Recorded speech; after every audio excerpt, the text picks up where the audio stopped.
Good evening, I'm Brian Reagan, this is Tyler Kelly. And we welcome you to our Twilight Talks on Psalms. Tonight we're in Psalm 121, Tyler.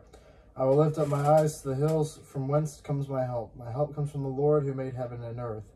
He will not allow your foot to be moved. He who keeps you will not slumber. Behold, he who keeps Israel shall neither slumber nor sleep. The Lord is your keeper, the Lord is your shade at your right hand. The sun shall not strike you by day, nor the moon by night. The Lord shall preserve you from all evil. He shall preserve your soul. The Lord shall preserve your going out and your coming in, from this time forth and even forevermore. All right. So, Psalm 120 begins what's called the Psalms of Ascent, or the Songs of Ascent.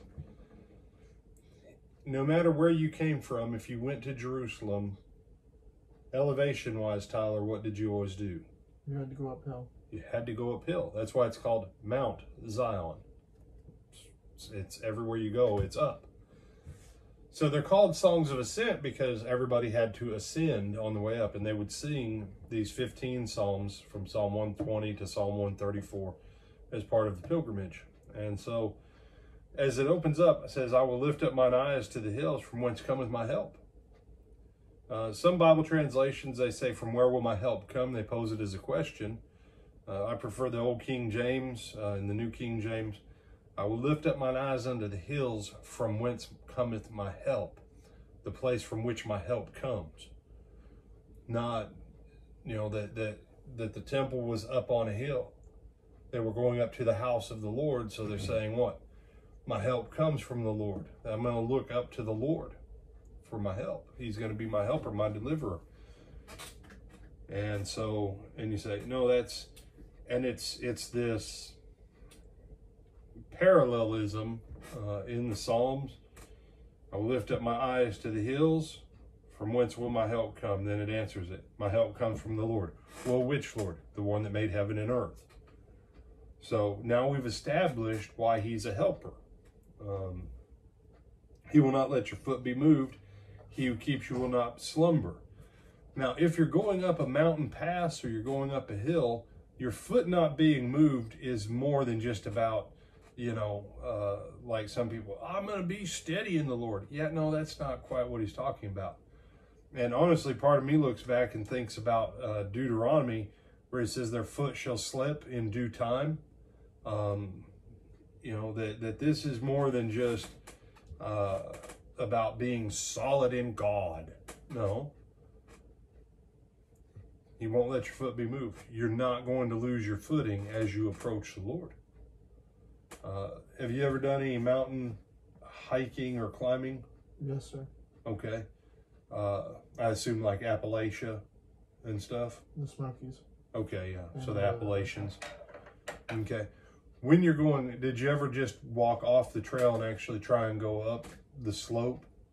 Rarely. Okay. I don't know if you can do it anymore. They probably changed all the rules from when I was a kid, since it seems like they've changed everything since I was a kid. But we would just go up in the mountains. I grew up with Rocky Mountains. And at about 10 to 12,000 feet, there wasn't much vegetation. And what you'd try and do is you'd find a slippery slope and you'd run and compete against the other kids to see who could get going fast enough to get out of the slippery part with all the little rocks and get back onto solid ground. And if you screwed up, you would slide 500 feet of gravel back down. It's, we didn't have video games. You just, it was a different time. But as you think about walking up the mountain, when you came across steep places, what was the most important thing you had? Something either behind you to make sure you fell back on or to step on, or something to grab onto. And that's it. And so this statement of trust here, he won't let your foot be moved. He who keeps you will not slumber. So he makes it personal, then he moves it to a larger scope. He who keeps Israel. He's not just keeping one person, he keeps the whole nation. And he doesn't take a nap, and he doesn't go to bed. He doesn't take. He's not a God who needs to take a nap. And you say, well, no. There's some religions out there that they're like, all right, we're going to close the blinds now so that the deities can rest and take their afternoon nap. Okay, your God needs a nap. And I've heard all the explanations for it, but the fact it's here, that this is a God who doesn't take naps. He doesn't sleep and he doesn't take naps, which means your whole journey, he's able to be there. He's able to do it. You have some other thoughts? No, sir. What? We got like 6 more verses.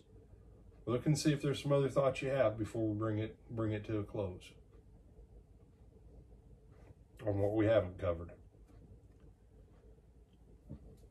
I think verse 8 is kind of important. The Lord shall preserve your going out and your coming in from this time forth and even forevermore. Okay. So like the Lord talking about, it's not just he's there for part of it, he's there for the entire thing. And okay. He's, like I said, he's preserving you and protecting you for the entirety of it. That's it. And who's the main one that changes your protection? You do. Mm-hmm. But stay on the path of going to the house of the Lord. It's the sure path. And he's got you. If you want to go on the devil path, well, then the devil's got you. Why? Because you put yourself on the devil path.